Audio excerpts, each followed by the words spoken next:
Yes, I'm assuming he's muted and he's going to unmute and confirm he's present. You waved. Okay, Cassie is not with us. Dave Johnson, Here. Sean McFadden, Here. Steve Pine, I'm here. Kathy Roche, I'm here. and Summer sends her regrets. So with that, we have who we have. Oh, Elizabeth, you want to just confirm that you're with us now? Thank you. I am here. Great, fantastic. Okay. We also And yes. Karen. Oh, Karen's with us. Okay. Sorry, And there's Cassie. I see Cassie. Okay.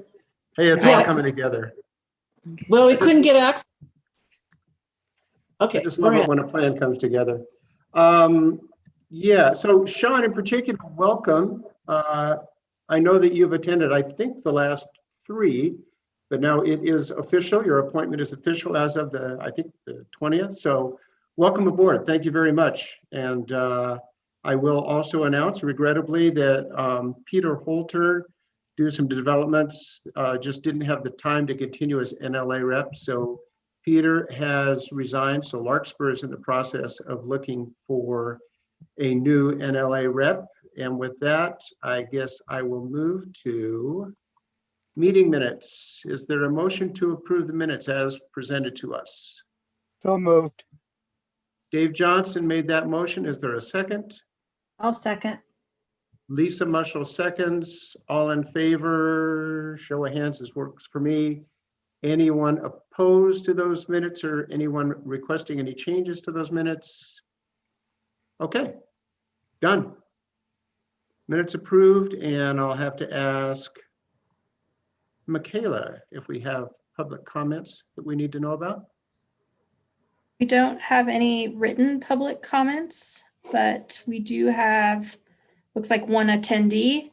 And so at this time, I'll hand it over to Juan to open up the public meetings instructions.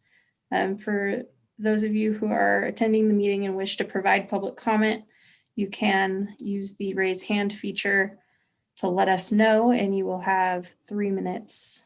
And so. just before we do that, let me just read, since we have some public comments, the standard advisor that any person may address the NLA on items not listed in the agenda that are properly the subject of NLA consideration. In order to run an efficient meeting, the NLA will not respond to questions or engage in discussion with speakers during the meeting. The NLA may follow up with speakers after the meeting. Please be aware of the timer set for up to, if we don't have too many, it's probably 2 minutes per person, which will be displayed on the screen when invited to comment. Begin by stating your name and who you are representing. I will ask you to conclude your comments when your time is up so that we hear from everyone. This is an opportunity to provide public input. It is not a time to insult others, level personal attacks or threats, disrupt the meeting, or in any way discourage anyone else from participating. People are free to disagree with each other on issues, but we must do so respectfully. We ask and expect everyone to abide by these rules. So with that, I'll hand it over to Juan. Thank you, Mr. Chair. At this point, we're going to ask attendees if you'd like to provide public comment to please use the raise hand function, and we'll give them a minute and see.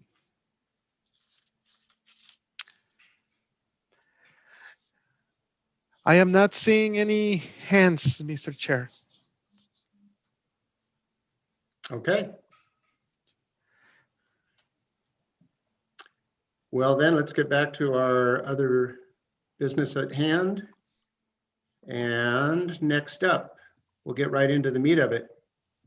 On the agenda, and originally I think we had anticipated being very focused on managed camps. And the greater topic of this, of course, is homelessness.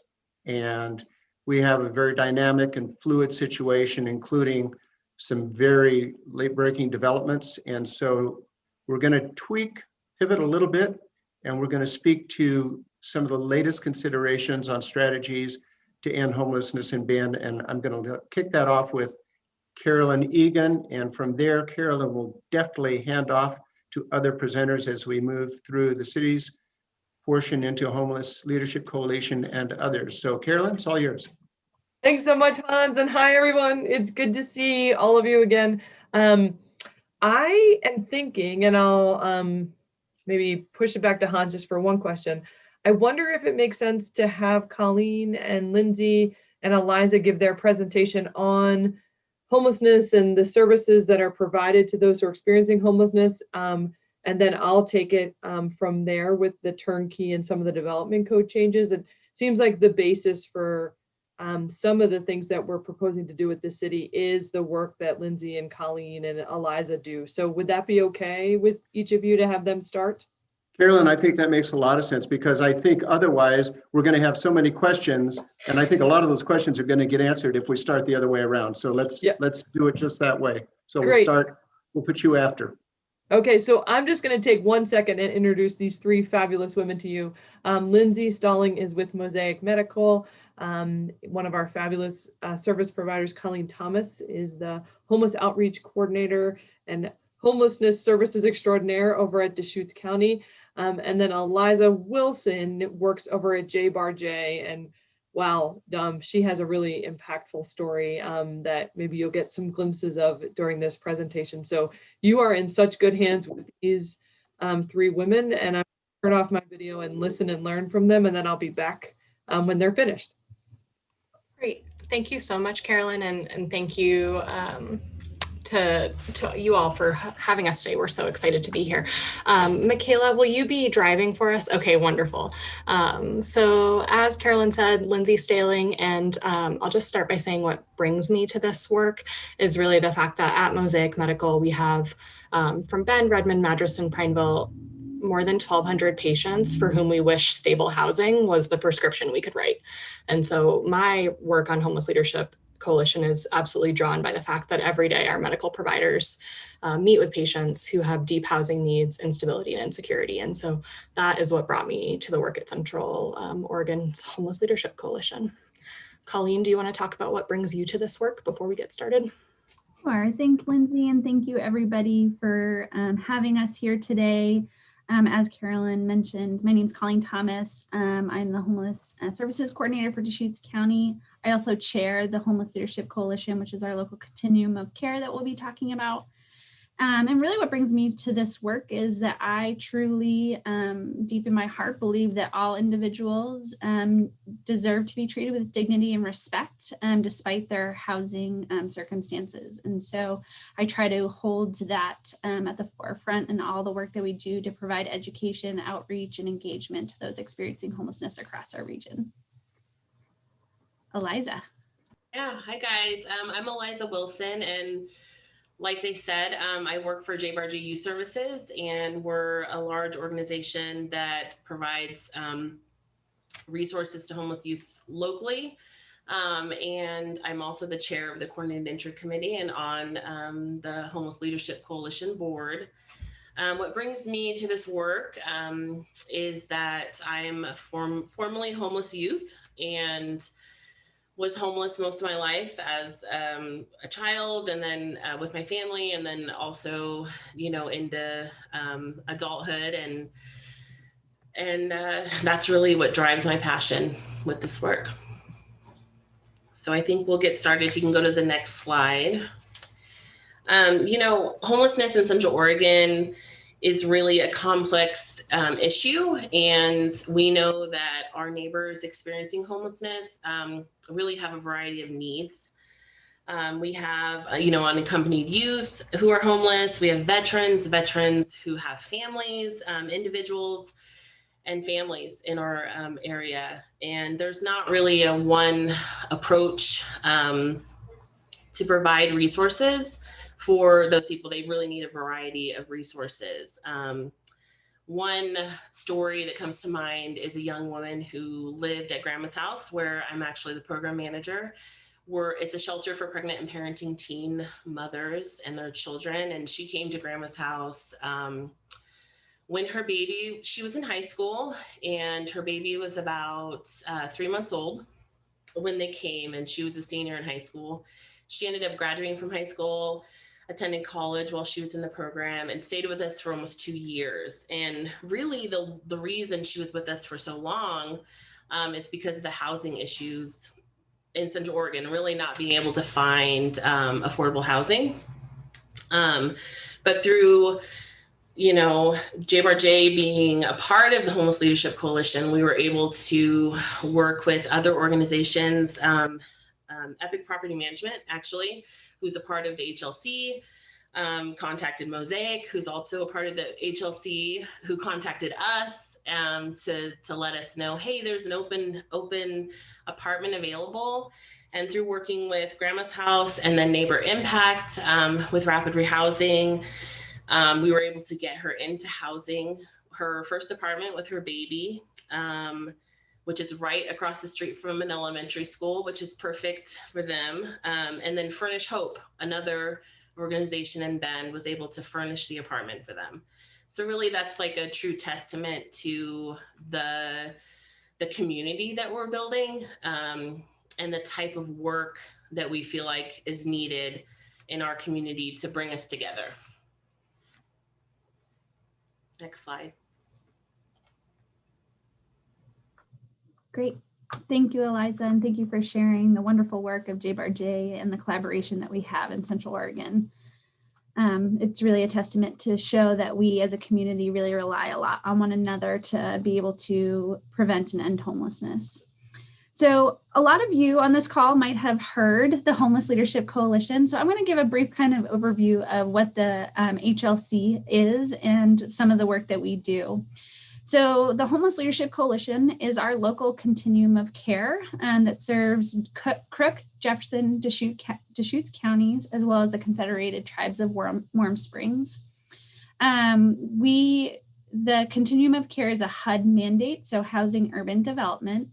And so throughout the HLC, we are an all-volunteer board that really serves a geographical region through committees and work groups to address the needs of each community for those that are experiencing homelessness or at risk for homelessness. Next slide, please. So as I mentioned, the COC, the Continuum of Care, that is what the Homeless Leadership Coalition is, and it is a housing and urban development requirement for those that receive funding from the federal government for homeless services. So the structure is really flexible. HUD mandates that we have certain projects and entities that we need to fulfill to receive that funding from the federal government. But really the COCs are regional approaches across the nation. And our role is to promote community-wide planning, best practices, strategize prioritization of homeless services, what that would look like. Really, we are one of the leading entities that collect data in regards to those experiencing homelessness in our region. And we utilize that data to implement and prioritize the services that we do provide in this area. Thank you. So as I mentioned, the HLC, we do have a governing board. I think it's important to highlight that we are an all volunteer board. So we do not have we have very minimal staffing that we have in regards to providing a lot of these mandates from the federal government.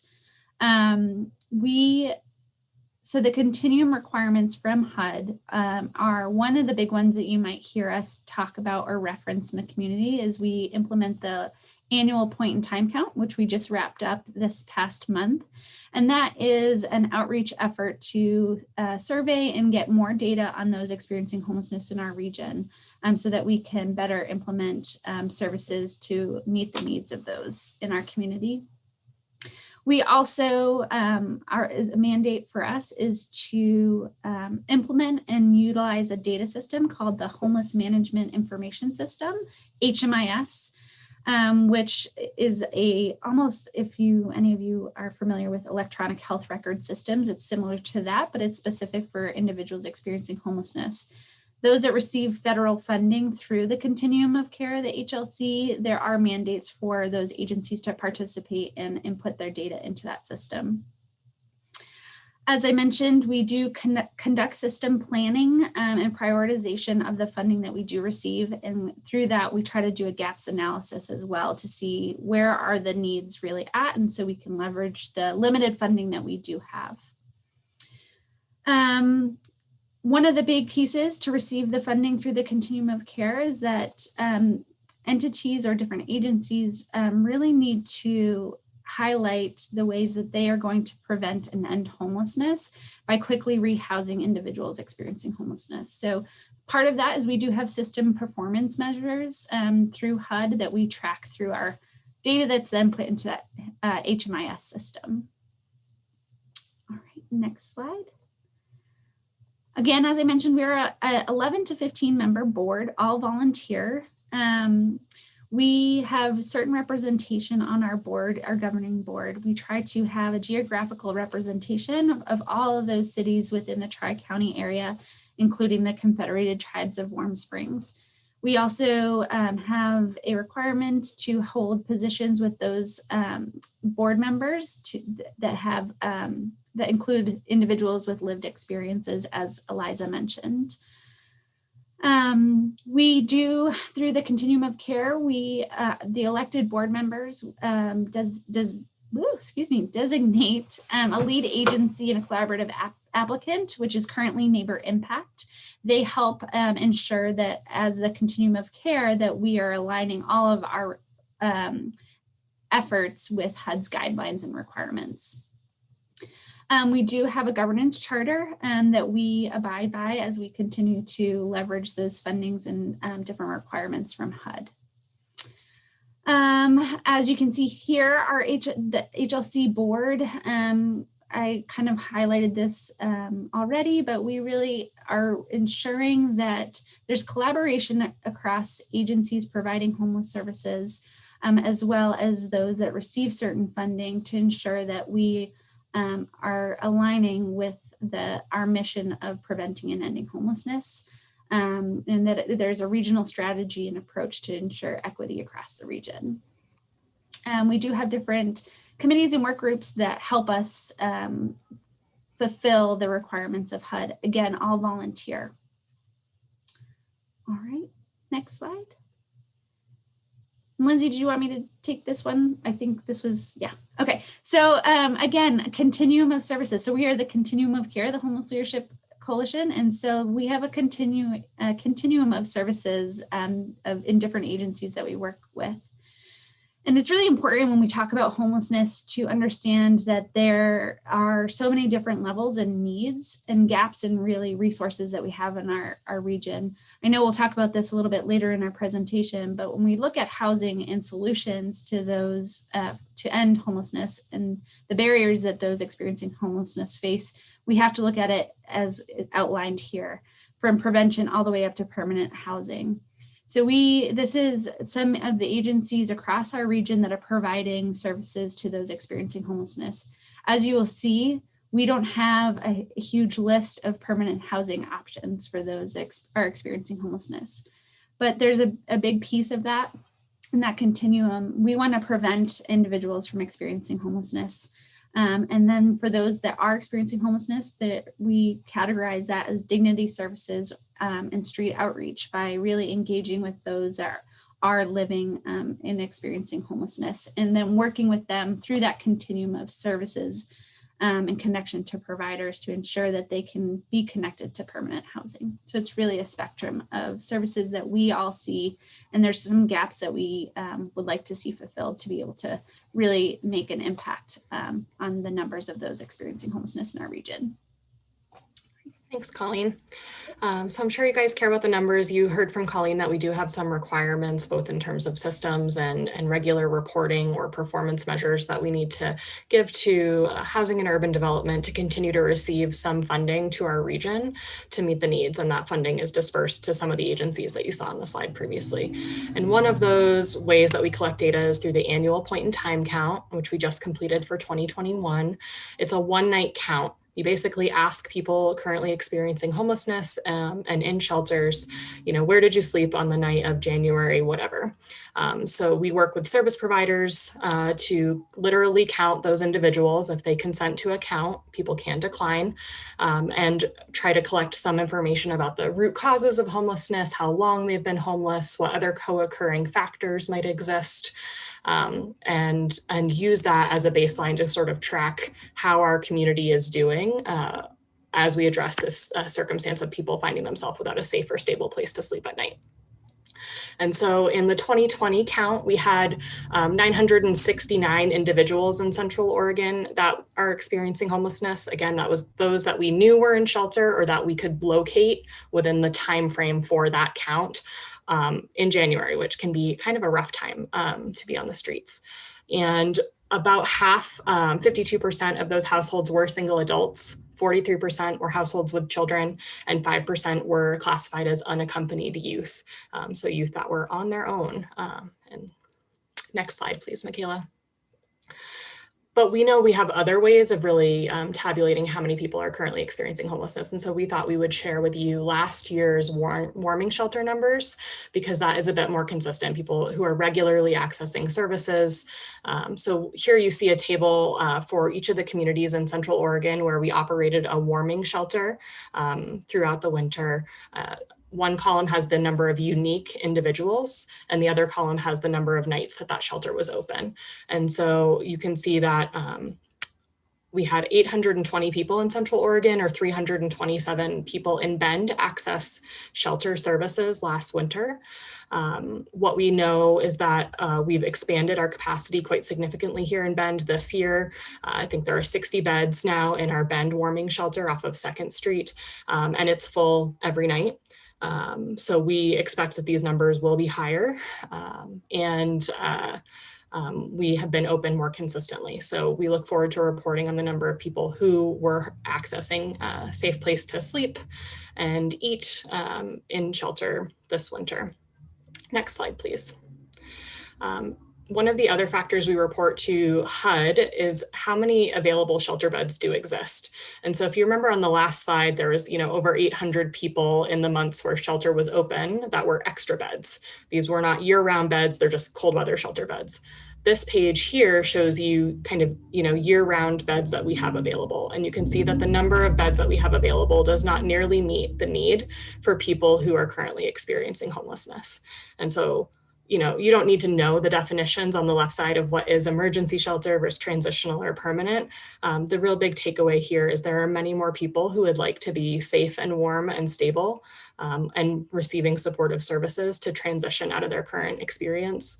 But we cannot accommodate all the people who need that in this community or in any community in Central Oregon right now. Next slide, please. So Eliza is going to talk to us a little bit about how we deal with not having enough resources and how we prioritize people for shelter. Yeah, so coordinated entry, like I said, I'm the chair of the committee, which is also all volunteer. All the folks that go to the committee meetings and run the system are from, they're homeless service providers. So whether they work in prevention or housing, at some point, they're working with our community members who are experiencing homelessness. And coordinated entry is a mandate from HUD. It basically is requiring us to have an access point, a single access point for people experiencing homelessness or at risk of homelessness to receive prevention services, housing, and other services that are available in our community. Participation is mandated for all programs who receive HUD funding. So any program who receives funding through the continuum of care would be required to participate in the system at some point. It prioritizes the minimal resources that we do have so that the most vulnerable folks who are experiencing homelessness are housed first. It is a complicated system, and we could probably spend all of these slides talking about it. So if you are interested in coordinated entry, hit me up.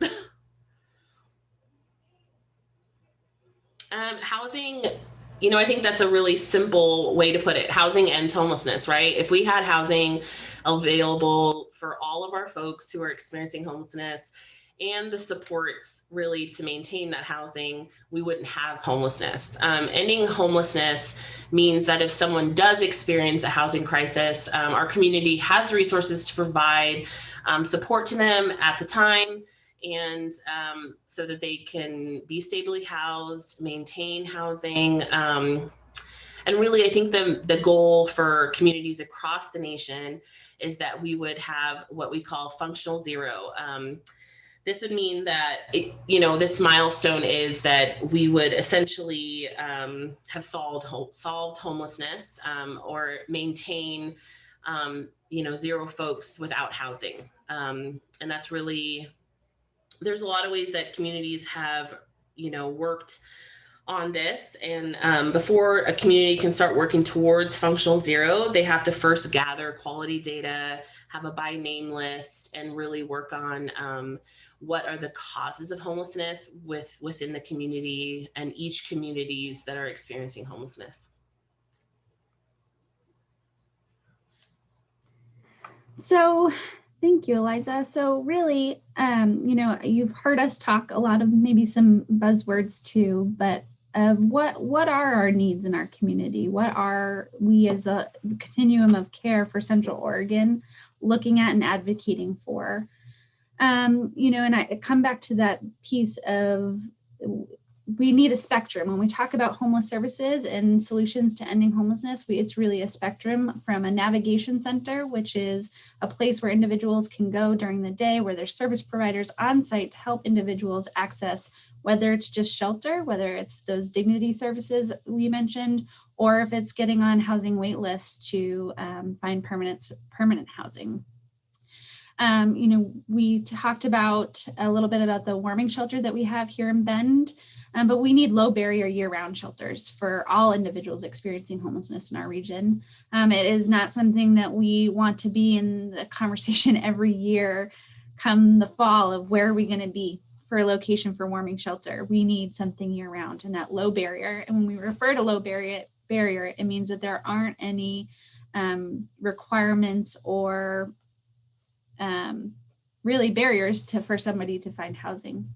We need transitional housing. Transitional housing is referred to a 2-year max program in some entities where it's really getting someone into housing and helping them to address whatever needs they have so that they can then potentially exit into a permanent supportive housing program. We need permanent supportive housing. As you saw, there's also a gap in permanent supportive housing resources in our community. Those are certain units that really provide funding and does not in one place for individuals to be with services on site. There's no requirements to engage in services, but it's really an opportunity to give somebody a safe and stable place to call home. We need units for affordable housing and very low income housing, not just the 30% or more. What we need is and I think as a community, really, we need to define what affordable housing is. And then we need outreach. We need more support and funding for individuals to be on the street engaging with the population to make sure that folks are aware of the resources in our community, the limited resources. We need rental assistance and landlord mitigation so that when we are working with folks that do have those high barriers of getting into housing, that we can address those so that they can be housing ready and successful entering into housing.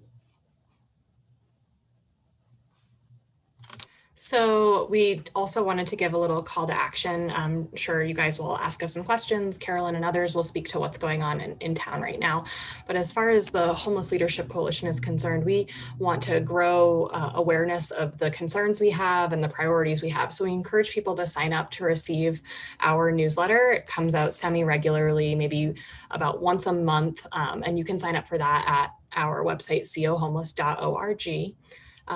We encourage you to attend one of our monthly meetings. So we meet the first Friday of every month. Right now we're meeting virtually, so it's a really easy way for us to connect with more people. You'll hear presentations from service providers and discussions and conversations about some of the solutions, maybe some success stories and opportunities for collaboration, volunteering, etc.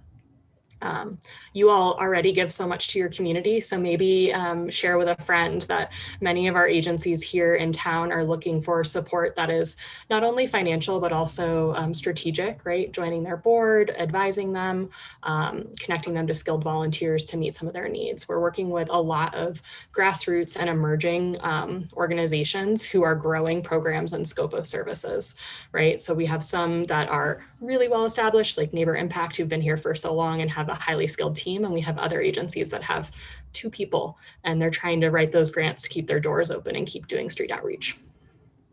We'd also really like your support to turn not in my backyard to yes in my backyard and find ways to have those conversations respectfully and successfully. We know that everyone wants good neighbors, and we know that there are lots of assumptions about what kind of neighbors the population that we've been talking about today might be. And so our service providers in this community and across the region are really committed to having neighborly relations as we advance shelter and housing conversations. There's lots of things we can do to make sure we're good neighbors to each other and that we better understand ourselves. So not having any barriers doesn't mean we don't have behavioral expectations or other guidelines where we encourage neighborly behavior. And we really love for support to advocate with our partners at the city and the county level for things like additional funding for homeless services, all the things that we can do creatively through land use changes, code adjustments to make housing more affordable and reduce those barriers, while keeping neighborhoods intact and everyone feeling friendly towards one another. And we really just need your support on that. And we hope that people will listen with open ears and open hearts as we start these conversations to make Bend a place where everyone can sleep safely and warmly at night. So thank you so much for hearing us out, listening through our jargon. And if there is time, we'd be happy to answer the questions, and some of us will be able to stay. Lindsay, thank you. And Eliza and Colleen, I do have a question. So we've identified our needs here in Central Oregon, and they outpace our resources. But as we address this problem and as we create more opportunities for housing, is there any guarantee that these resources and places to live that we create will be limited to our own Central Oregon community, or does anyone that qualify can come from another region and sort of make it a little more challenging for us? Because it seems like there's a little bit of, if you build it, they will come. And I don't mean that in a negative way, except that, you know, we want to focus on our Central Oregon needs. And it seems that maybe we're not allowed to really turn anyone away probably for good reason. Is that true? Yeah, you know, I hear that concern a lot, and it comes up a lot with point in time count. And what we do know is that most of those that we interview with point in time count were last stably housed in Central Oregon, have a close contact. They were living with friends or family, they were living independently, something in their life happened. So most of the people that are currently here that we engage with regularly, the majority, large majority, are Central Oregonians, or what we would call that. So I want to start there. And there is, for the HUD vouchers, a local preference, right? So when we're talking about low income, very low income that have access to some housing subsidy or vouchers, there is a local preference already to ensure people who are living here can get into those spaces. And then our coordinated entry process would also address that concern. Again, we're working with the most vulnerable, people who've been engaging with services, who we know their story and their experience and can most appropriately match them to resources.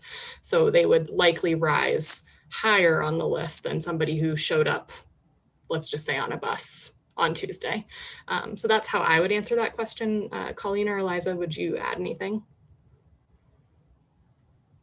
I think you hit the nail on the head, Lindsay. And I think one of the things that we do as service providers, and when we're working through, you know, our coordinated entry list for the limited funding we do have, and often agencies are working, because the housing is so limited here and the resources are so limited, really providing that intensive case management with individuals if they're open and willing to do so, so that we are working to see, are there other options? You know, we don't want to, you know, set somebody up for failure here. We want to really set folks up for success. And so it is that contacting family from other locations. How do we get folks back to where their support systems are if they did, you know, show up here, as Lindsay mentioned, on a bus from a different location? So we're really working as a continuum and a community to really address those, because we hear that as well. And I have a question since I'm not seeing other hands, I'll take the opportunity to ask Eliza a question. Eliza, and I hope this isn't a bad analogy, but it seems that the difficult decisions you make for coordinated entry, it really seems like it's a bit of a societal triage when you're making these decisions. Is that a good analogy when you're trying to match up the most vulnerable and the most at risk? Well, so we didn't have a lot of time to go over coordinated entry. So thankfully, we don't have to figure out the vulnerability ourselves. We actually have a survey that an individual would do with a worker. Most of the time, it's someone that they know that they're already working with.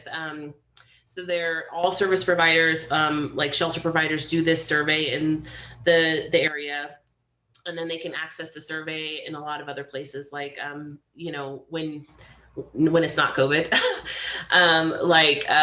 Family Kitchen and other outreach areas that outreach workers do this survey as well. And the survey really, it brings that, it gives us that score on its own. So based on answers that they give, so with coordinated entry, we do what we call as case conferencing. So we actually staff every single individual before they're put into housing. And so I can tell you though, having done coordinated entry for the last 3 years, and the other ladies Colleen can say this too, because she helped write the manual, is that I don't know if we've ever housed somebody from out of area. It's always someone we've seen in the area for a long time. I mean, they were well known. Like most of the people at the meeting, which sometimes it's like 15 people at the meeting, were like, oh yeah, George, we know George, so I think that our community is so tight knit. We're really able to prioritize folks who've been homeless a long time, who we want to support, who are connected. And it's a really good thing. Thank you. I'm not seeing any other hands. I know we have a lot of material yet to cover. So thank you for that. Are you seeing any hands that I'm missing, Michaela? Nope, you are correct. No hands. Okay. And let me just say, again, I referenced early on why we're pivoting a little bit. We have a very time-sensitive situation here, and Carolyn will get into it for us, but Project Turnkey is an opportunity that is fast-moving. And if we want to have input to the city, we're going to have to be pretty quick about it. And I say that because I am known to encourage the city on occasion to do more to include the NLA. And this is one of those opportunities. So please listen closely to this presentation, as I know you always will, but please listen closely because this is going to require a little bit of action on our part before we get to the next NLA meeting. And with that, I'll turn it over to Carolyn. Michaela, are you driving here or do you want me to? I can. It doesn't matter. I have yours up and ready to go if you want. Take it away, please. So thank you again. Oh my goodness, Colleen and Lindsay and Eliza, thank you for taking us through that. I think some of the big questions we always get asked is, do we know everybody who's out there? Do we understand what's going on in our communities? And truthfully, I mean, these 3 women can tell you, yes, we do know where George is staying before we ever find him or he and his partner a location. And we know the needs that George has, and we wish we could offer them all to him. So those are a lot of the questions we get when we start talking about the city taking a larger role. You're all really familiar with what happens in our department, in the Economic Development Department in the city of Bend. We do all of our affordable housing. And so we have, I'm so proud to say, close to 500 deed restricted affordable housing units in the queue.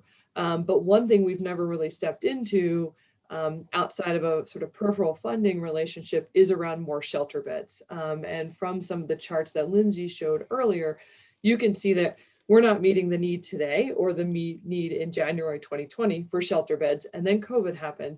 And we definitely are seeing an increase in demand for a safe and stable place to sleep. So what I want to talk about today, go ahead, next slide, Michaela, just an overview, just give you all, you don't even have to answer out loud, but like, what is housing and homelessness? What are we experiencing in our neighborhoods right now?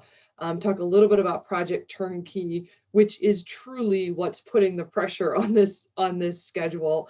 talk a little bit about the proposed development code changes that the city has on its docket, and then really make sure you have some time to look at the schedule and ask questions about how, as neighbors, you can participate. So go ahead, Michaela.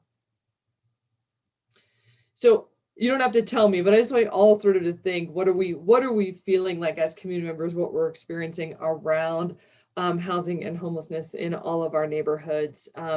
We know that we're hearing more and more from our residents that housing and homelessness is their #1 priority.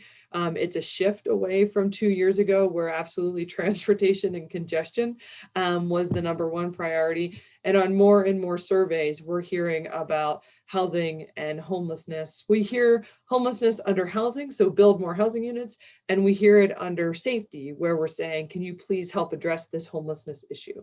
One of the things we're really trying, and you heard in the last presentation, really thinking about homelessness as a stage in someone's life, not as something that describes that individual. So I'm Carolyn and I have blonde hair. That probably doesn't change. That might change, but Jarly doesn't change. It's so maybe, but experiencing homelessness would be a phase that I'm going through in my life, not something that necessarily describes me as a person. So maybe my blue eyes would be a better description. But what we've really seen is an increase. We saw a big increase from 19 to 20. And although we don't have the point in time count numbers yet, we know that it's increasing. What's really unique is this is the first time the state is really putting money. So your tax dollars that you have paid to the state over years that has gone into emergency funds. So you, all of you as neighbors, your money that you paid as a part of your income tax goes to the state general fund. The state general fund, they squirrel away money, as you would hope that they do. And what they've done through COVID is they've started to make some of these funds available. And one of the ways that they made it available is through Project Turnkey. So for the first time that I've been doing this work in Central Oregon, we're seeing the state say, if you have a project that puts more beds on the ground in your town, we will help you acquire that property. So that is really unique. And when we hear from our community members that they want the city to do more to address homelessness, taking advantage of state funds is like one of the main things that we would want to do. The other thing is you're seeing new partnerships come together.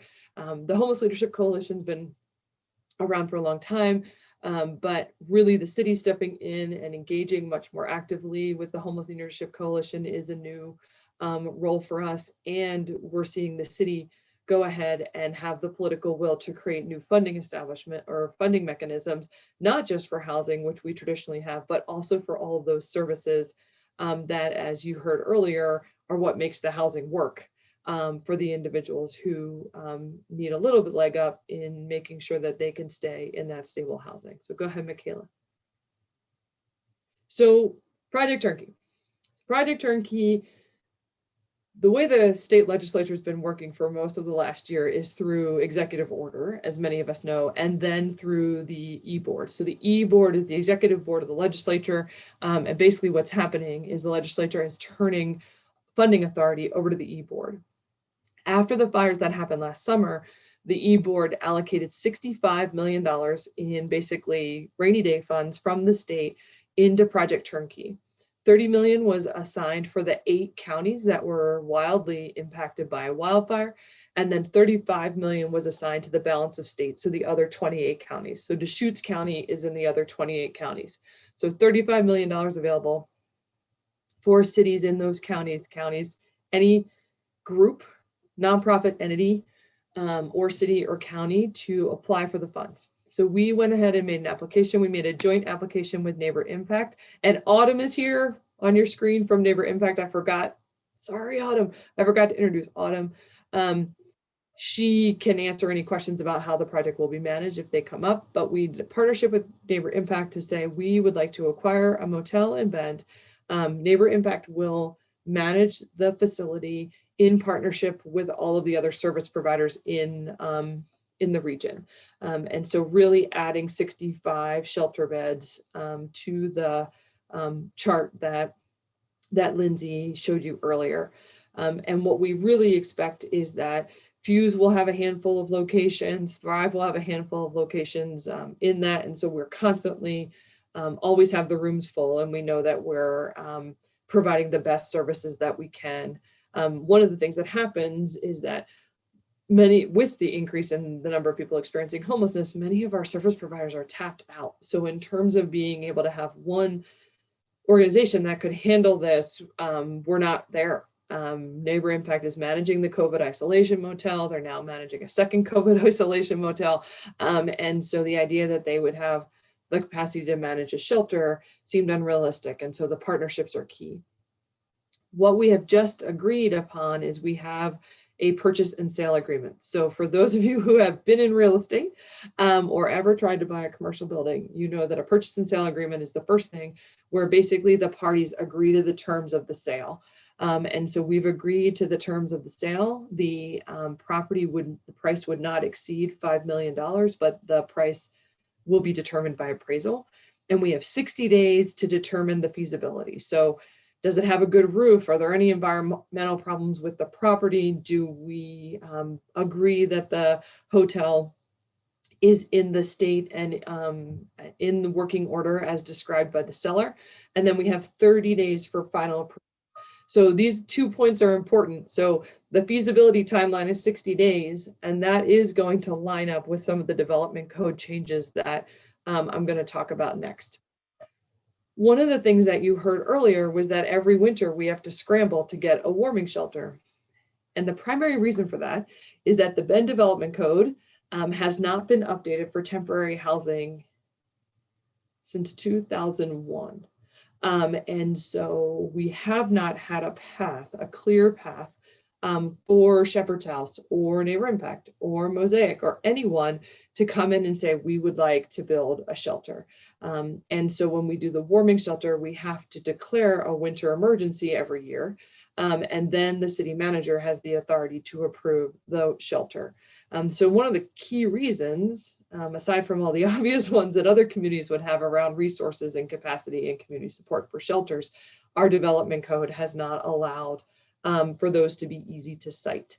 And so that is one of the things we would like to take care of in our development code as we move forward with the project turnkey. So go ahead, Michaela. So currently in the Bend Development Code, we define temporary housing. And you can read this definition here. Pretty broad, kind of includes everything, doesn't really begin to get at the nuance of how we ought to be administering or managing homelessness services, especially under COVID. Really imagines a big room with a lot of beds and group kitchens and group eating, and really the idea that we're sort of providing a warehouse for individuals experiencing homelessness to have a safe place to sleep. So, but given that, that's the definition that we have for temporary housing. And so for temporary housing, there are two requirements in the development code. One, the temporary housing must have 1,000-foot separation. So you couldn't have right now, St. Vincent de Paul couldn't be right next to Mosaic Medical, couldn't be right next to Family Kitchen. You couldn't line up necessarily service providers if any of them were providing temporary housing. And all three of those sites would have to go through a conditional use permit.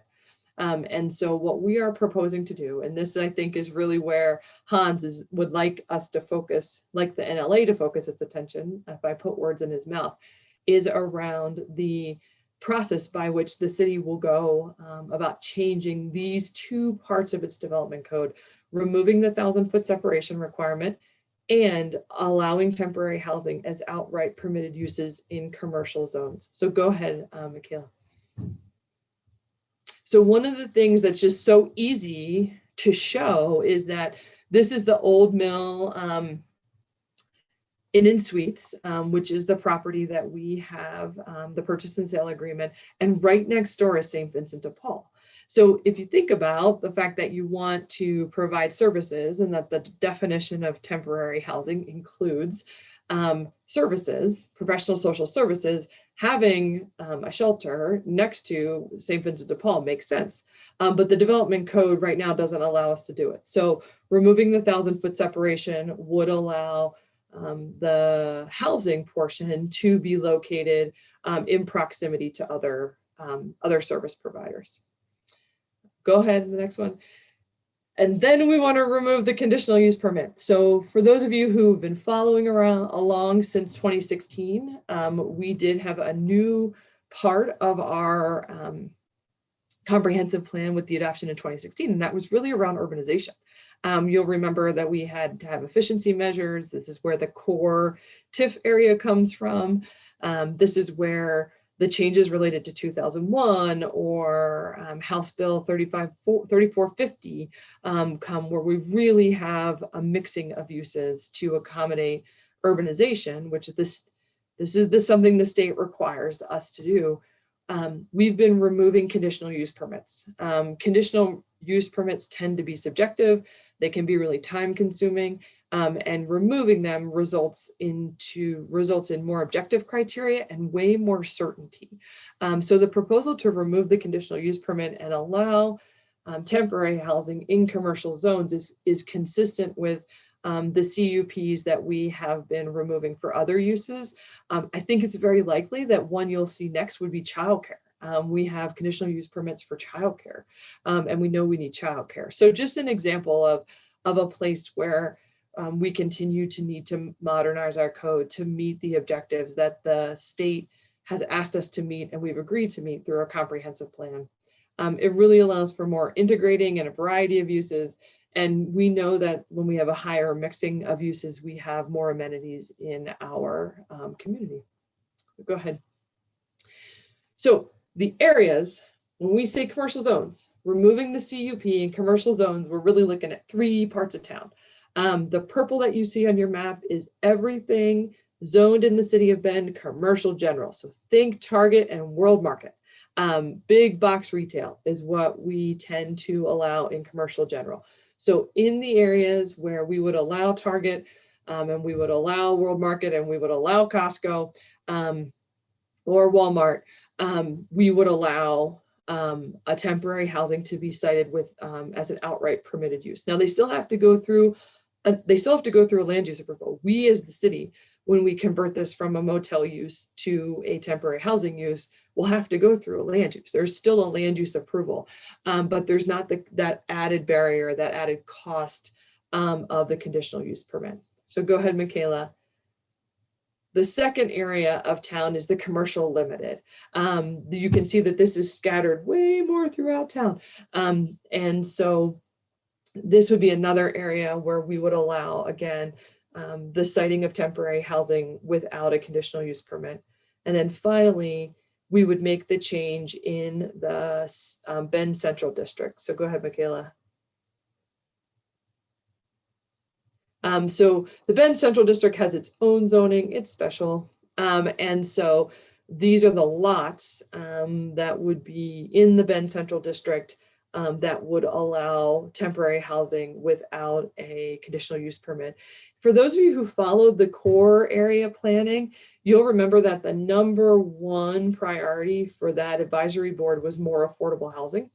And so again, removing the CUP for temporary housing because it has such that broad definition in our code at the time, or at this time, is consistent with what that community group, that stakeholder group was asking the Bend City Council to do. So go ahead, Michaela. So this is how y'all would participate. And the first is on February 22nd at 5:30. So February 22nd at 5:30 is the first Planning Commission work session. This is when the Planning Commission will receive a formal presentation from the super smart people in our community development department who know how to work these codes. It will be, you've participated in these before as a committee. We're members of the Neighborhood Leadership Alliance, the Affordable Housing Advisory Committee, the Bend Economic Development Advisory Board, all participate with the Planning Commission in sort of weighing the pros and cons of a development code change. That is the first time that the Planning Commission will hear this, unless some of them make it to some public meetings that we're having. They would hear the changes, so the formal proposed changes to the development code would be heard at a hearing on March 8th. At the March 8th meeting, the Planning Commission hears, they have a open session, so you can make comments, pro, against, asking questions. They'll then make a recommendation. They'll make a decision in that meeting, and they'll make a decision to make a recommendation to the Bend City Council. On March 17th would be the first public hearing for that code change by the Bend City Council. They would agree or disagree with the recommendation of the Planning Commission, and then they would move to enact it as part of the development code. And the second reading would be, we always do any local change to law, to ordinances, as you're probably becoming more and more familiar, require 2 readings. So there have to be 15 days between readings and then 30 days until effective. There are cases where the Bend City Council can enact by emergency. We did that very recently with a change to the system development charges that are levied for childcare. And so we agreed to reduce the system development charge levied for childcare, and it was enacted by emergency due to the lack of childcare in the community at that time and at this time. So they do have the option, if they have unanimous support on March 17th for the code change, they can enact, adopt, and then enact by emergency, which would make the development code changes effective on April 8th. So that's the schedule. That's the quick overview. And I'm here, but I also know that you have the rest of a meeting to run. So let me know how I can help tell you more about this.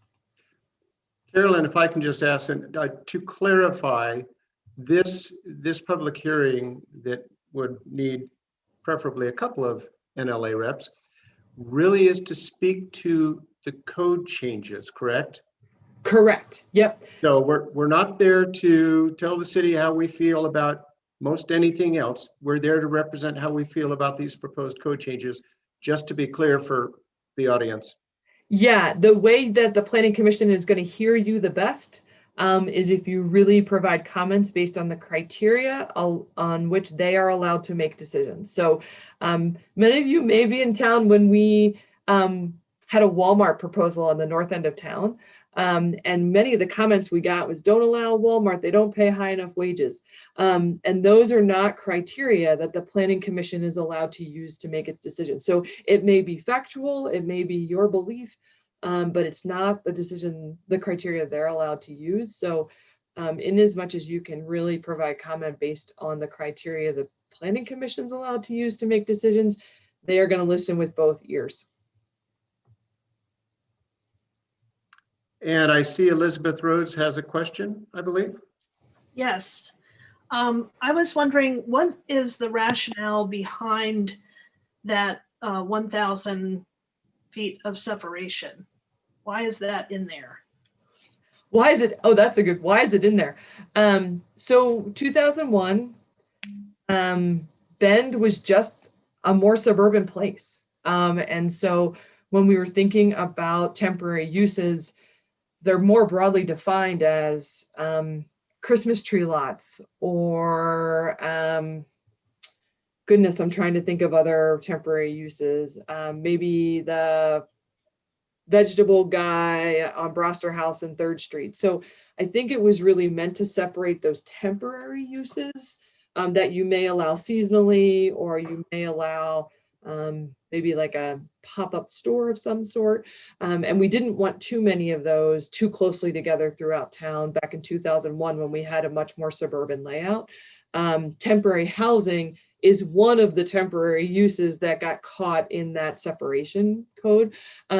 So truthfully, right now, if I had 2 veggie stands on my block, I would probably be happy, right? I don't need, so I think as Bend just urbanizes and densifies, the idea of having these separations between all temporary uses, including temporary housing, just doesn't fit with the development pattern of the town anymore.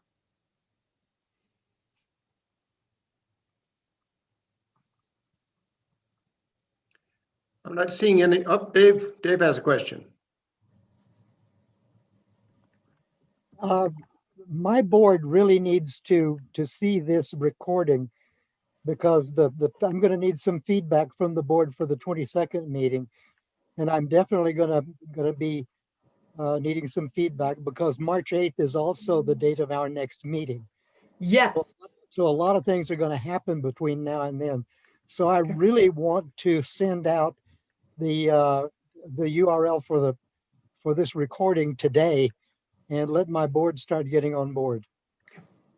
And I'm happy, Dave, to follow up if you want to do a small meeting or something ahead. Let me know how I can support the information for your board.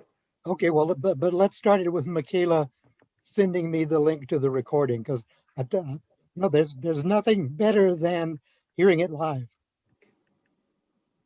Thank you. Agreed. Michaela's got that action item. I see the positive affirmative nod. Okay, without further question, Kathy Rush has a question. You're muted, Kathy. You'll have to learn to read my lips. Is the meeting on the 22nd for all the NLA? Or are we going to select certain NLA members to attend? Is it like for 2 or 4 people?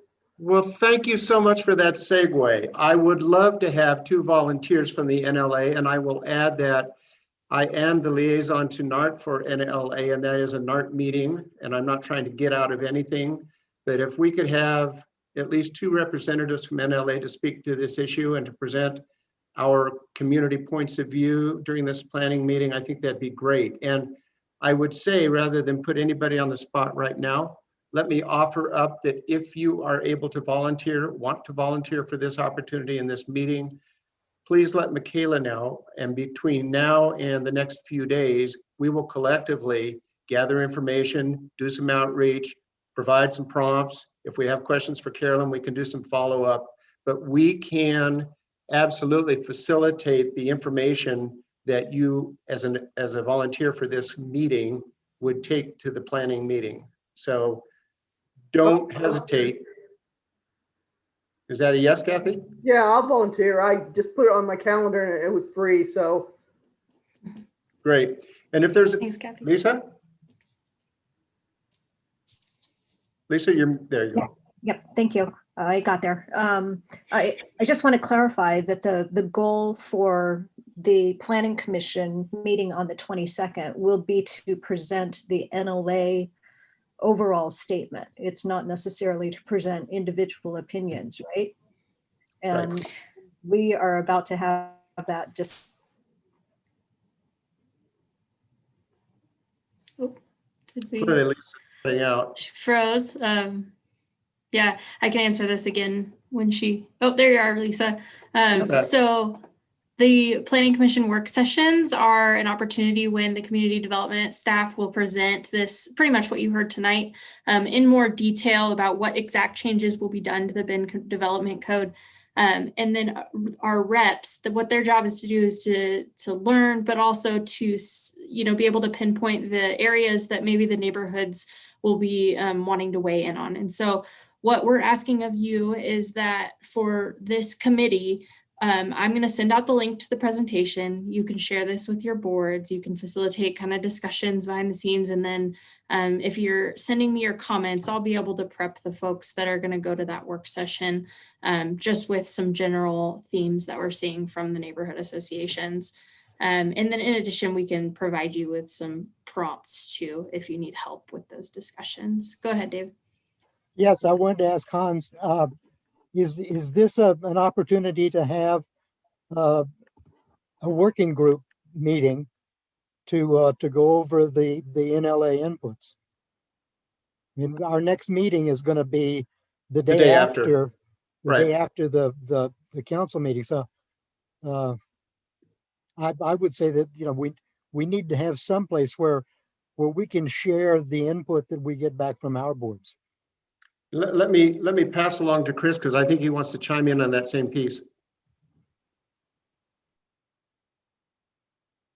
You're muted, Chris. What we're talking about is do we support or not support the changes in the conditional use permit? I mean, and it would be helpful to me if I at least had maps that were on the screen that would tell us where these commercial zones are. Sure. that is probably the critical element, but I strongly suspect we'll all be in favor of making the permit changes.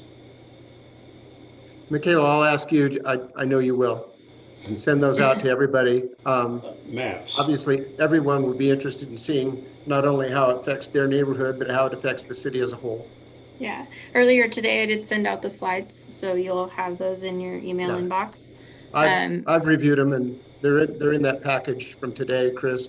Oh, the map, okay. Yeah, and Jim, I saw your hand up as well. I don't want to miss you. Jim Christo? Yeah, yeah, thank you. Just a question on a slightly different nature. Talking about criteria the planning commission uses, can that be made available so that our boards can kind of, look at it and consider it so we get back to you? Thank you. Good idea. Good idea. Carolyn, can I ask you to provide that to Michaela for distribution? Sure can. Actually, we have two much smarter people than I on this. Pauline Stevens from our planning department. So they will get that to Michaela for each of you. And I think too, Michaela, I think we can ask Tanner to make those as PDFs and send those maps out as PDFs so they're not trying to scroll along slides. So we can probably get some maps for you to be able to zoom in, Chris. Okay, and Dave, I don't want to avoid your question about a working group. I would like to table it for a moment. I'd like to circle back with Michaela and Carolyn if we need to after the meeting, and we'll be sure exactly what we're trying to do here. If it turns out that a working group is essential, we'll see if we can put that together. But I think if we have the pieces that we can understand, both to Chris and Jim's points, what's the criteria? What is really up for discussion? How do we have enough information to know how our NA feels about that? If that's clear, it should be fairly straightforward to pass that information through via our two NLA reps to this planning meeting. And Chris, was your hand up? I'm not pressing, but was your hand up as a volunteer, or were you wanting to get that question out?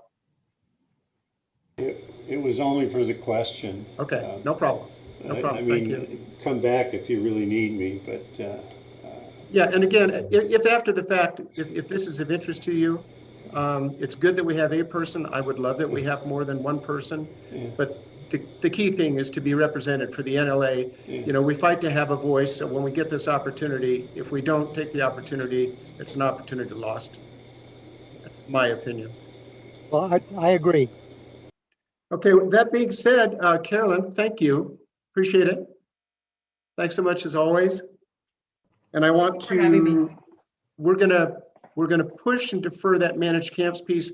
I would say, the only thing I would say about the managed camps piece, I believe only 7, if Michaela, unless there's an update, only 7 of our 13 NAs had input to those managed camps prompts. And I would really love to hear from the 6 NAs that haven't submitted. I think our prompts and our questions about how we may or may not take a position to council about managed camps are still appropriate.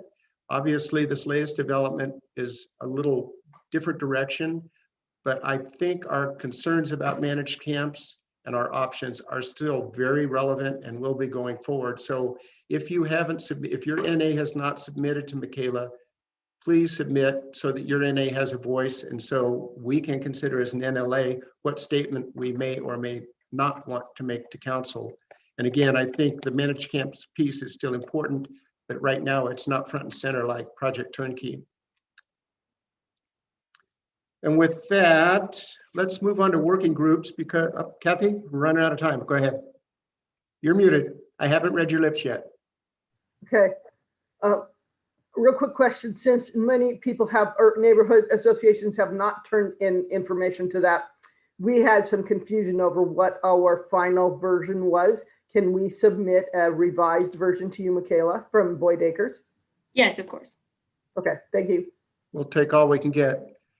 And before we go into working group updates, because I've failed to do this so far, I would like to acknowledge Councillor Perkins joining us. I appreciate that. Thank you for being with us and hearing what we're hearing, participating. So Happy to let's be move, here. there you are. Thank you.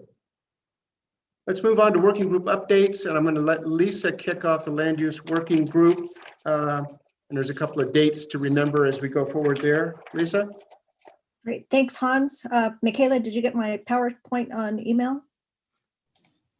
I did not. Let me pull it up.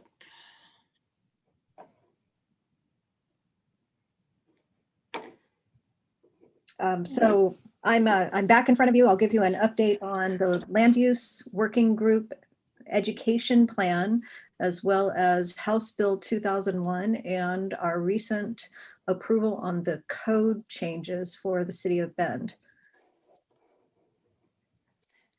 Got it? Close. Yep, I did. Great.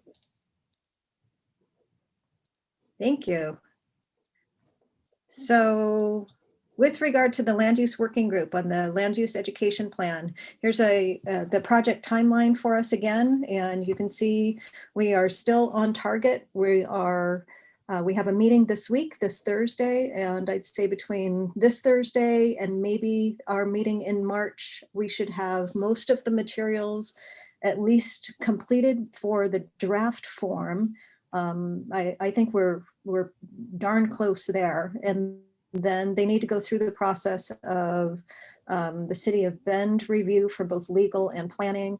And then they go through Michaela's magic. That's what we're going to call it, Michaela's magic, for the communications and making it pretty and all of those good things. We are planning at this meeting this Thursday to start talking about the rollout plan. And so we'll be back in front of you in March to introduce the rollout. And our hope is that between April and June, we'll have some community workshops with various neighborhood associations. As part of that, I should let you know that we have been testing the materials. In particular, Debbie DeWeese of Southern Crossing has had just an outstanding reception from a developer from Boise who just had a public neighborhood meeting was it last week or the week before? I can't remember now. But anyhow, that developer found the materials incredibly useful. He was very wonderful about giving us some good feedback. And he said it was one of the better meetings that he'd ever attended for the neighborhood. And Debbie, from a land use chair perspective, said that she just felt that the developer packet made things a whole lot easier. She knew exactly what she needed to do. There were no questions, and it just took all of the planning and preparation off of her shoulders significantly. Michaela, next slide. Just to recap, where are we, or what are we doing for the land use education program? Remember, we've got a developer guide, land use chair guide, and a community guide. And the developer guide, I'm hoping that at this meeting this Thursday that we will come to an agreement about some of the content and maybe move this into finalization. I think we're waiting on a few flowcharts from the city, but I think in terms of content, it's mostly there. And with the land use chair guide, that too has been written. We will be focused on that this Thursday. And we've been getting some feedback from various people, various land use chairs in particular. And then we'll be really focused on the community guide. More than anything on the community guide, it's really where do all of these resources live, and how do we communicate where they're at, and how will we get the neighborhood associations to understand where they're at so that they can direct their members. So stay tuned for that. The HB 2001 stakeholder group, and this, just as a reminder, next slide, just as a reminder what this group is all about. The purpose of HB 2001 is to allow that middle housing in areas where single family dwellings were allowed, and then to look at the city regulations so that we can remove some cost barriers so we can create additional housing. Middle housing is defined as duplexes, triplexes, quadplexes, townhouses, cottage clusters. And I think, so far for this stakeholder group, the one thing that has come out of this is that the majority of the stakeholder group has voted to eliminate parking requirements for these properties. So that's a little bit of a tussle, and it's created a majority minority situation in this stakeholder group. Next slide. So what is our fear with some of these changes? We're a little concerned that we're going to have some neighbors that feel like they've been left out of the conversation. This particular committee is made up of 5 neighborhood representatives, and 12 of them are architects and developers. So just by the makeup of the group, anything that the neighborhoods differ from in terms of developers or architects, then there's no way that they're ever going to that we're going to move anything forward. Primarily during these meetings, I would say that there are 2 very outspoken people, and they're guiding the majority's major revamp to the code. What's also coming out of these conversations is this concept of trusting the developer to do the right thing. I think there are a lot of developers that will do the right thing, and they'll put in parking where it is needed. I don't see most developers completely eliminating parking, because I think the market is going to drive this, and most people that continue to move to Bend, I hate to say it, they're not riding the bus. Most of them are bringing a car, and Bend has a very high concentration of cars per capita.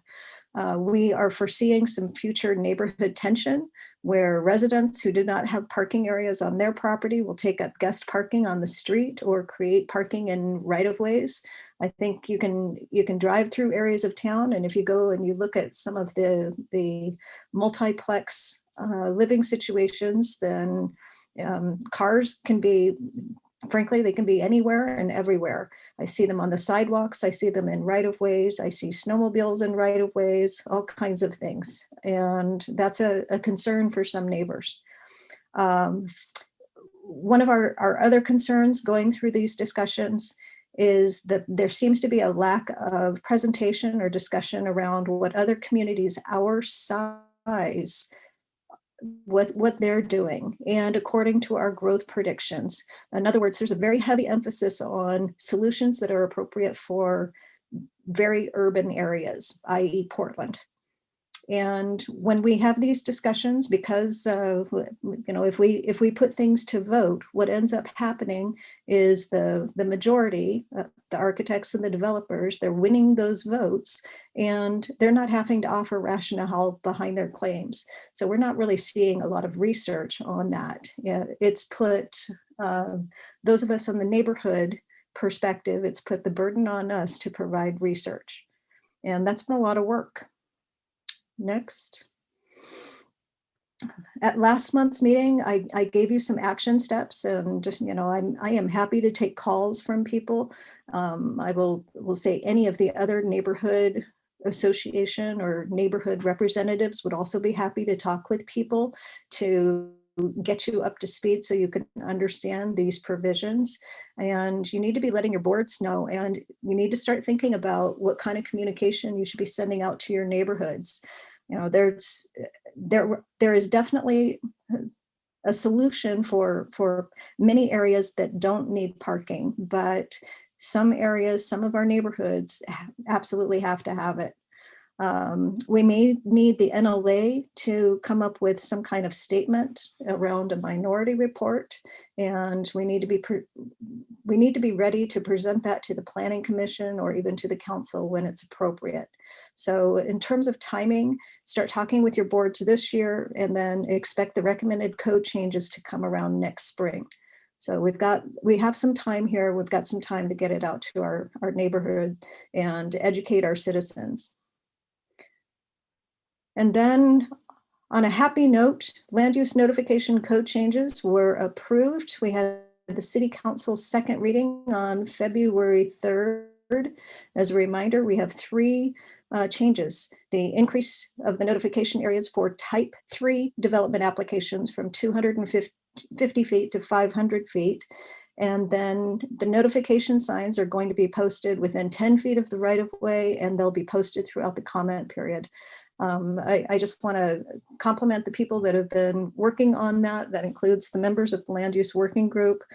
A special hat tip to Sue Sullivan, our past or emeritus Land Use Chair and Land Use Working Group Chair. And it's been a long road, but we're happy to get these changes official.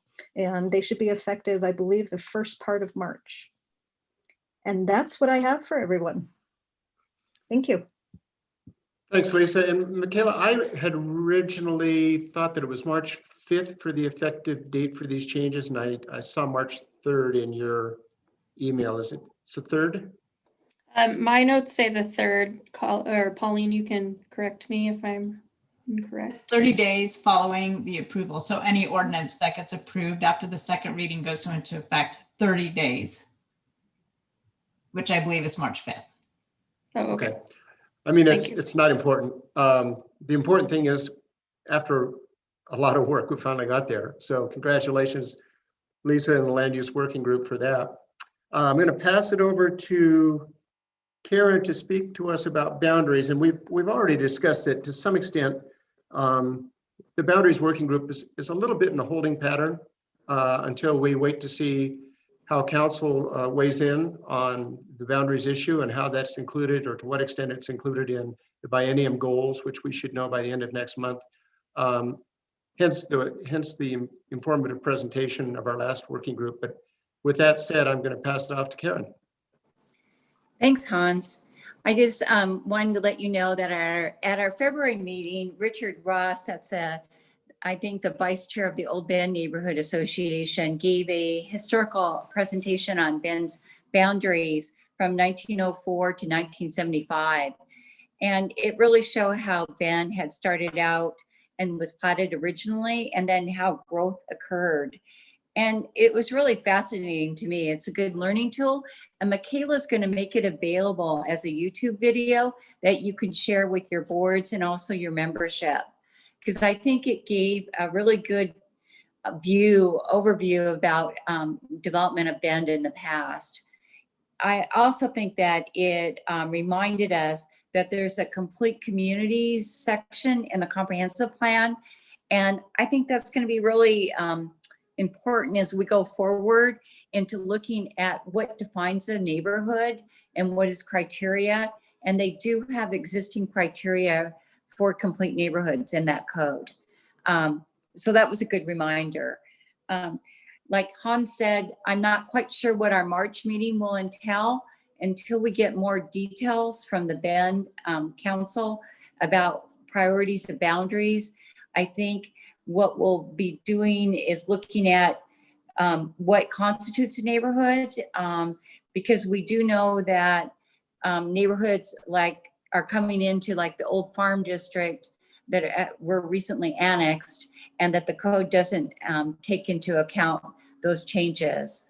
But it's kind of stay tuned and watch the YouTube for now. Michaela, I don't know if you have any other update. Yeah, first let's see, Steve Pine, you have your hand raised. Yeah, thank you. I'm going to apologize in advance. I was not able to attend because I didn't get a link or some information relative to how to sign up to that meeting. So what I was wondering is if I can get a listing of contacts that I could try to run down if that happens again. Yeah, Steve, I do have the NLA contact list. I was sending those the information on how to attend the meeting and for the doodle polls and everything through your NLA email. And so it might be that it's going to junk, or maybe we should kind of troubleshoot that offline so that we can figure out what's going on. Yeah, thanks. I tried to go through all that stuff and was not able to get there, but I will continue. Yeah, no problem. Thanks for letting us know. And with that, yeah, I just want to give kind of a quick update. I'm going to share my screen real quick. You've seen this before. This is what we're calling the Council Goal Tracker. So With council goals, we know that in January, council had listening sessions and their workshop where they went through the various priorities that they could choose from, that we heard from you as the community. It needs to happen in the 21 through 23 goals. And so at this time, they have outlined some of their higher priorities, and now it's up to leadership at the city and the council to do more of that work plan that you've seen in this year's goals, where you have those big overarching goals like economic vitality, transportation and infrastructure, but then there's strategies underneath. And so that's really the meat of it, and where we will figure out where this boundaries project will fall and make the most sense. Since we do have Councillor Perkins on with us today, I wanted to give her an opportunity to give us an update on where they are at with their goal setting process, what the experience was like. And then also, just for those of you that don't know, I don't think we met since liaison appointments have been scheduled, but Councillor Perkins is going to be our new liaison in place of Bill Mosley, who left us at the end of last year. Well, thank you. It was a very interesting experience for a day and a half.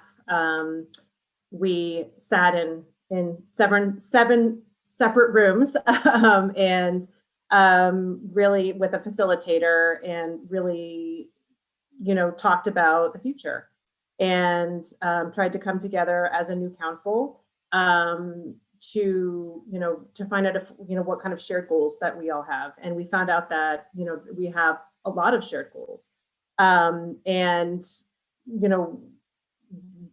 focusing a lot on the number one issue in our city right now, which is housing. And so that housing is going to be its own goal, with I think a very substantial set of strategies below it.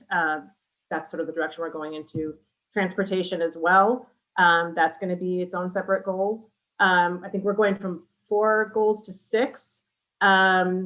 And focusing a lot on civic engagement. So I think that's another area where that, I can see the NLA and some of those goals fitting in as well.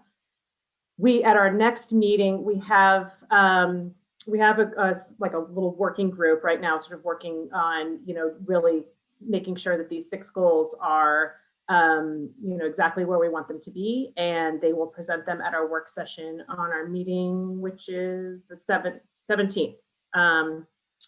And then we will sort of talk it through at our work session, and start then at the next meeting on the 3rd, I think it is, of March, finalize those and start talking budget from there. And that's where we're at.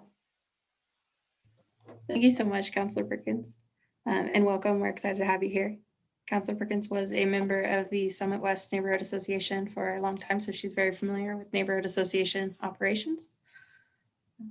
And that is all I have, Hans. Well, thank you. Actually, thank you, because that's a great segue for a couple of outstanding topics. Before I get there, I do want to thank Sean McFadden for stepping up to be our liaison to the Wildfire Resiliency Plan Steering Committee. Thank you for that, Sean. I applauded him before the meeting started for being the first person to volunteer before he officially attended an NLA meeting. That's a precedent. I'm maybe not quite Tom Brady-ish, but it's right up there, Sean. So 2 issues under outstanding topics. A reminder that we have left in our budget, and Michaela may need to correct me, but I think we have $8,000 left in our budget. And once the council goals are finalized at the end of March, it makes things more clear for the kind of work that we will want to tackle and in what way. And I think the 2 outstanding things that we need to do, one is strategic planning, which we do every 2 years. It's that time again. Council gets ready for the biennium, and so does the NLA, and we work hand in hand. Hopefully our goals are always well aligned, but if they're not, then we work on that. But strategic planning is one thing we need to do between April and June. And the other thing is probably have a very robust workshop on boundaries. No matter what we do, we will be doing something. at the very least, it probably addresses changes in the code, and the scope could be much larger. So we need a workshop for each of those. So I will say that in terms of those topics, I move to approve funds from the NLA's budget to be used to hold a strategic planning workshop for the committee this spring, and that the NLA staff liaison put together a request for proposal not to exceed $4,000 to be sent to third-party consultants for facilitation. Is there a second to that? I'll second. Lisa seconds. All in favor? Any opposed? Okay, that being said, money for a strategic planning workshop is set, and I would further move to approve the NLA's funds be used to hold a neighborhood boundaries workshop this spring for the committee as well as neighborhood association leadership, and that the NLA staff liaison put together a request for proposal not to exceed $4,000 to be sent to third-party consultants for facilitation. Is there a second to that? Second. Dave was quicker than Karen. Thanks. All in favor? Any opposed? Okay, and I know that we will make good use of those funds. Looking forward to doing some good work there. And with that, let's move on to reports.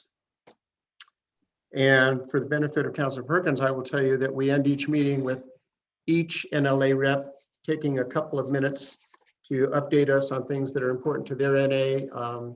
And we try to make sure that we take the opportunity to collaborate wherever possible.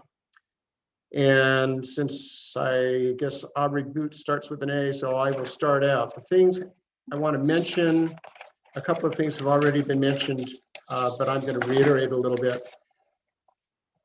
You know, the fact of the matter is we've had some turnover on the NLA, and I think there are some opportunities for us at the NA level to do a little more work on succession planning, maybe identifying people that may have an interest in the NLA going forward, encourage them to see recordings of an NLA meeting, or maybe better yet, attend an NLA meeting, get to understand what we're doing, or if they have a special interest in one of our working groups, attend a working group meeting. I think that's just good succession planning. I encourage you to do it.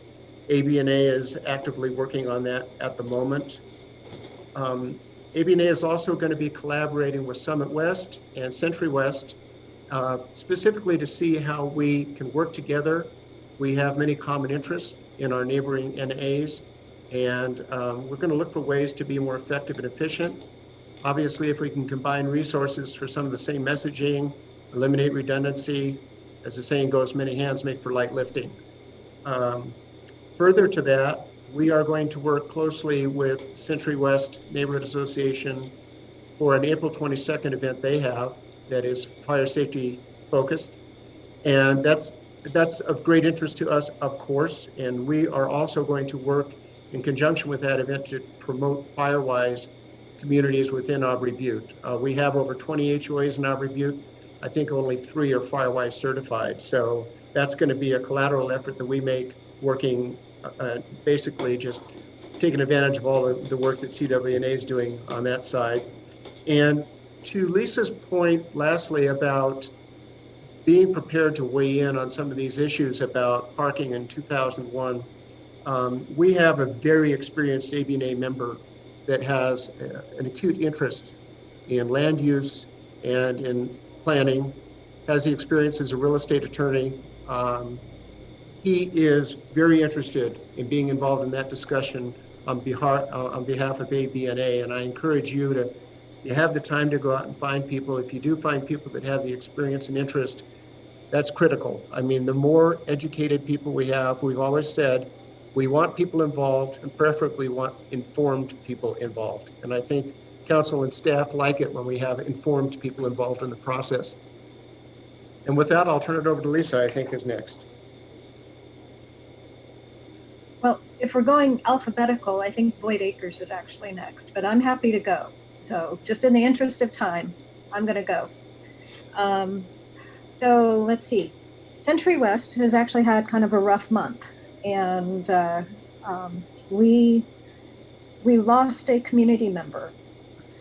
on Century Drive. We had a fatality on Century Drive. And our board has taken this really, really hard. First of all, it was the neighbor of one of our board members.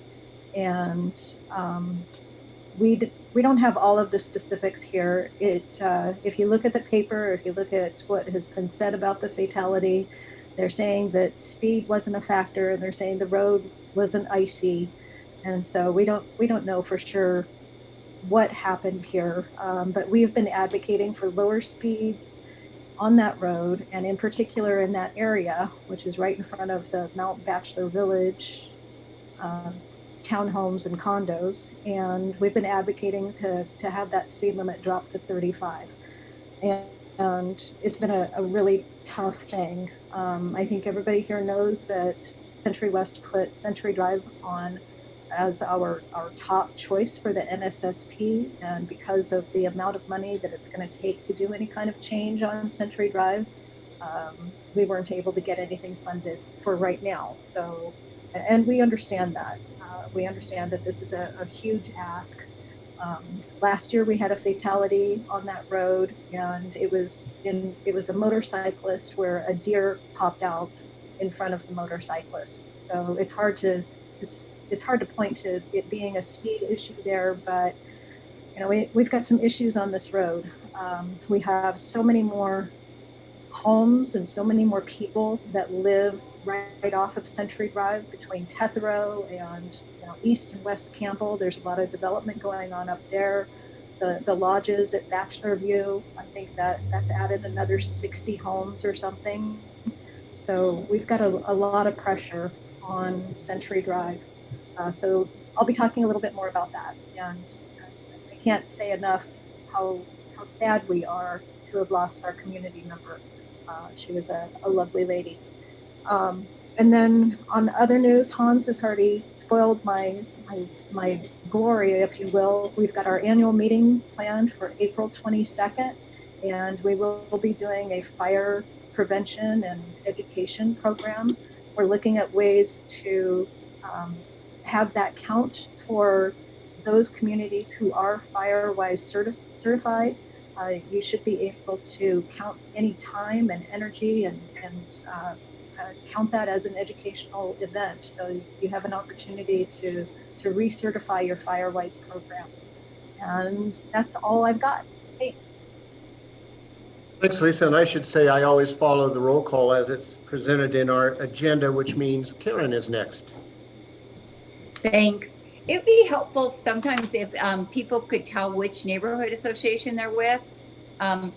It looks like we got our names on our things this time. I'm with Southern Crossing, and we're really looking at how we can be more efficient and working with other neighborhood associations. We're doing a lot of work with Southwest Neighborhood Association on the COID property. We're continuing to try to do a joint work plan. We've walked the property together, and we're working on moving that property from Southwest over to Southern Crossing. But that's going to be a huge priority and a major project for, I think, both our neighborhood associations in the near future. We're also part of that group that's working with other neighborhood associations, the Century West, Aubrey, and Summit West. We're having a joint meeting to look at how we can better work together. Our IT person resigned, and so we started looking at how we can do common messaging. We're looking at, are we going to hire someone to take our minutes, because that's been a drain, but what can we do collaboratively together, and so we can be more efficient.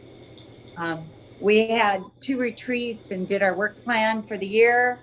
And I think our priority is the COID land, the proposed 700 units that may go in there, as well as the traffic signals at the Reed Market roundabout. Those are our priorities. And that's it for me. Thanks, Karen, and apologies for overlooking Southern Crossing as being part of that meeting. That's 4 neighboring NAs working together. I have a lot of hope for that, I have to say. Jim Christo. Okay, thank you, Hans. Two items to report.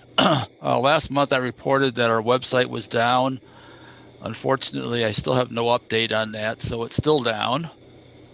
And the second item is we're trying to set up a collaborative effort with Old Farm and Larkspur as the three NAs that are in the southeast quadrant of the city, so that we can be more efficient and deal with all the issues that kind of cross boundaries between the three NAs. So that's all I have. Thank you. Hey, that's great news. Glad to hear that. Thank you very much. Chris Freeze. Oh, thank you. I'm from Old Bend. Our top priority is in the traffic realm also, and we're worried about the traffic plan dealing with cut-through traffic through residential streets, which is different than the usual complaints about the arterials. So we are seeing high volume in streets not made for high volume, and that'll be a top priority for us. We're also looking at the 5-story building going in at the corner of Wall and Colorado that has the southern part of the lot as off-street parking, but very little off-street parking, and we'd like to make sure in our land use that that they not build another building on the parking lot 3 years from now. So they own a bunch of land. They're making a 5-story building edging Colorado with the potential of ultimately having overlapping parking in our neighborhood.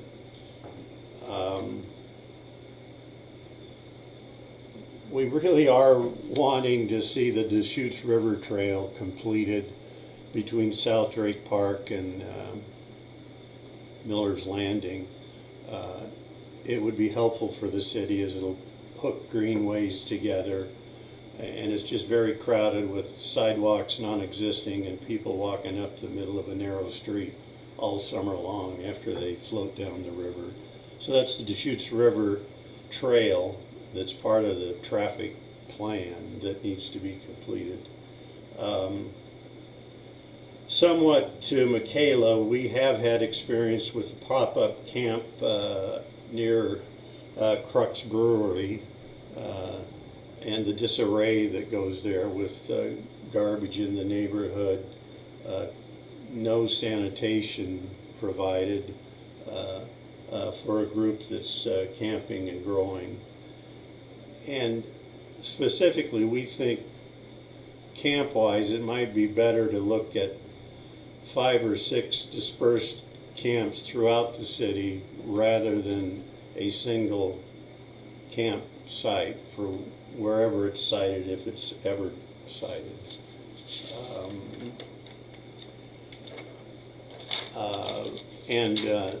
I don't know which of the neighborhood associations have council representatives yet, but we're still waiting to hear who will be ours. I think that's it. Thank you, Chris. Cassie. Yeah. Hi. Yeah, our annual meeting is confirmed for February 25th. We're doing a lot of work on outreach and communications. We're going to have the police chief, as I mentioned, and the Newport Corridor project, as well as roundabout traffic transportation issues will be the 2 main speaking points. And we've reached out to the community for questions. We'll see how that goes. And I'm really happy to say that we have 3 potential board members and they look really good. One's a civil engineer, somebody's got a software background in website design. So and another woman is interested in doing whatever we want. So we're very excited about that. That's gonna be a great shot in the arm for our board, and looking forward to that. So that's about it for now. Hey, good for you guys. Congratulations. Dave Johnson. I'm Dave Johnson. I'm from Old Farm. We had our meeting last night, and it was very lively. Melanie Keebler is our assigned council representative, And we had some lively discussions around land use. Karen Johnson is our land use board chair, and she has a lot of things get kind of mixed together when we talk about Karen, because one of the things about land use that she is concerned with is the tree and clear cutting, the area for new developments. And she went around the Ludeman Crossing development at Reed Market and 15th and found out that there are going to be practically no affordable housing in that development. And let me catch up with my notes here. And she says that the 6-foot space between the homes is a complete waste because nothing goes there. The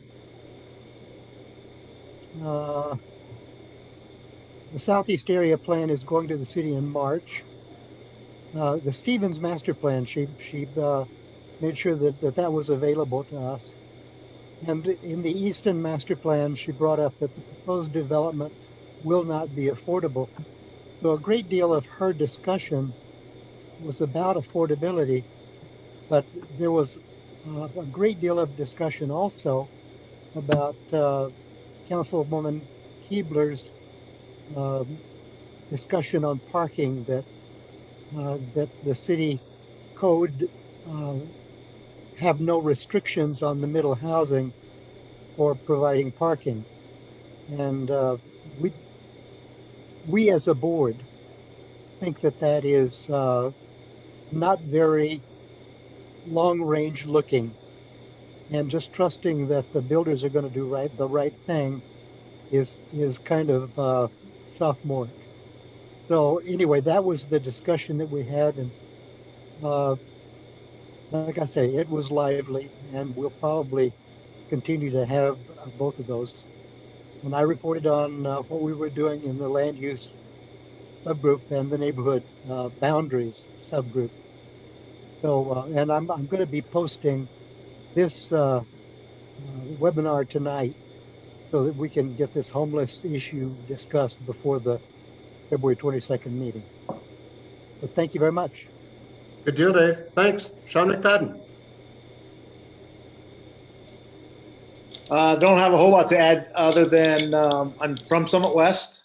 I think probably one of our big priorities from a neighborhood association is going to be we're pushing Firewise, and I'll be working with Lisa and Hans on that. I have attended a meeting for I can't remember the name of the group now. The community, whatever it is, the steering committee for fire resiliency. And in the one meeting, the one thing I learned was basically that they're going to be focused on fuels reduction and facilities hardening. They will not, the steering committee will not be focused on evacuation routes, shelter in place, or illegal fireworks. So that's already kind of pared back what I thought we were entering into. And that's about it. Okay, thank you, Sean. Steve Pine. Yeah, Steve from Mountain View. Thank you. The majority of our last meeting was taken up by neighbors that participated, which we very much appreciated. And it was all around the same kind of stuff that Chris was talking about, cut-throughs and traffic issues. You know, Northeast here has seen a lot of development, and of course, adjacent to us are a couple of new roundabouts. You know, a lot of traffic cutting through now, a lot more traffic than we had before. There was already traffic questions and issues. So Robin Lewis attended our meeting and gave some input and said she would do some follow-up. So we're anxious to see what that's going to be. We had some suggestions for the city, and we're wondering how we might best approach the city with some of those suggestions. So we're still kind of in limbo with regards to radar and all the options that are or are not available to mitigate some of this traffic issue. So basically, that was the gist of it. But we did have some great community participation, so we were thankful for that. Thanks a lot. That sounds great. And I will say that at least my experience, and I think the experience of some of the other NAs, is that Streets and Operations, David Abbas and his crew have always been pretty responsive. So I've never felt like that wasn't a good avenue to pursue, but I'll just leave that as anecdotal. Elizabeth Rhodes. Yeah, I'm in Southwest Bend, and we just had our monthly board meeting yesterday, and our new council rep, Anthony Broadman, joined our meeting, and that was great. We've set a date for our general meeting of April 15th, and we plan to get ODOT to offer a presentation about some of the changes coming to 97 South there around China Hat, and some of the configurations that look like they may be pending. We have spent a fair amount of time looking at and considering the development of the COID property that is between us and Southern Crossing.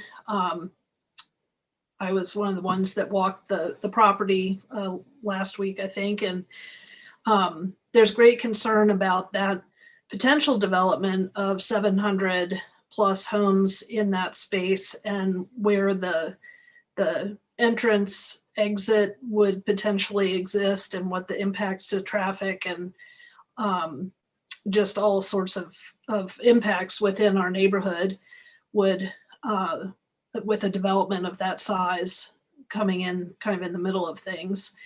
We've been working on with Southern Crossing to determine our boundaries and make sure that our boundaries are clear within our bylaws. And I think we're both NAs are on the same page with what we would like to have happen. And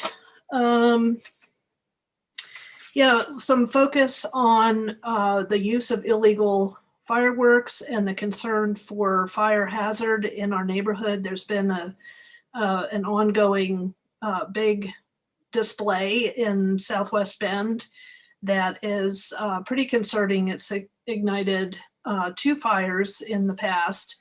And so that's on everybody's radar these days as well.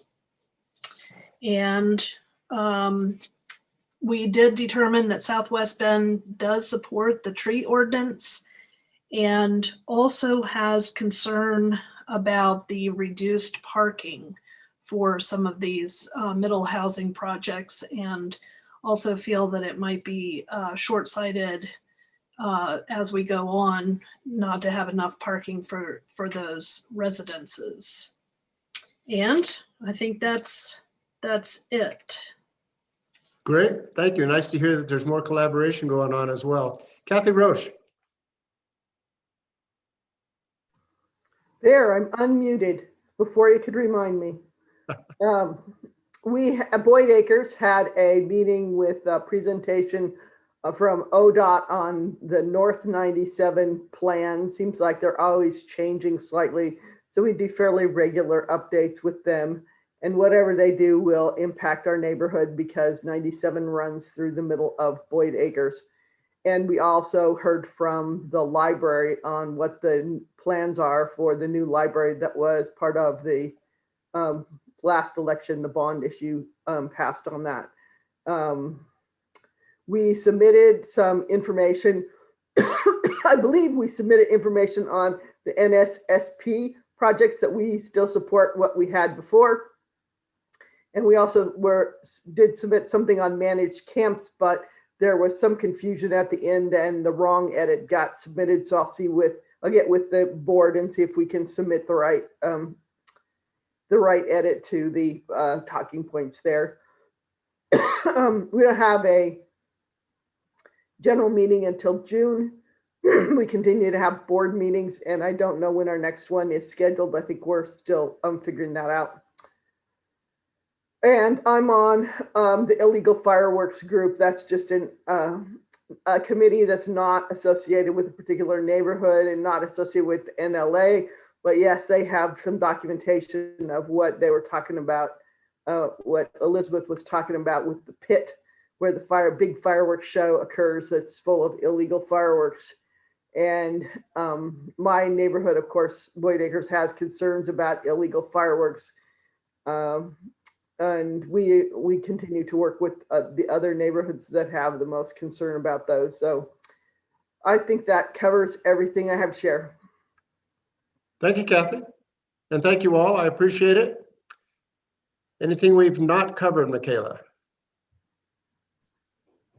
I think we've got it all on. It looks like we do have a hand up though. Oh, it is a member of the public. And so. I'm not seeing it.